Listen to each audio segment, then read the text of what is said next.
Okay, so adaptation in and of itself is always very difficult. When you're transitioning something from one medium to the other, there are inevitably going to be changes, and people always get pissed off about the changes, but they're natural. If you're adapting a book, there are certain things that go into a book, perspective wise, writing wise, theme wise, style wise, that just don't always translate to film or television.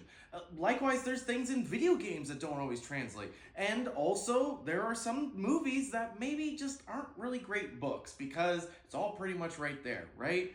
But what's really interesting is when you have the same person writing the original material and the adaptation. And that's what's happened with Cold Storage, which is David Koepp, and I have to apologize for butchering the pronunciation of his name during my last video when I spoke about him. Screenwriter of Jurassic Park, Mission Impossible, Spider-Man, just classics. He adapted his own novel into the feature film Cold Storage, and it is just a B-movie paradise, very much in the vein of 1950s monster movies like The Blob and The Thing from Another World. Just a lot of fun, but a really interesting example of adaptation and how sometimes the best people to do it are the ones that wrote the originals. That doesn't always work because, like I said, there are differences, and sometimes a writer of a novel just doesn't understand what goes into a screenplay.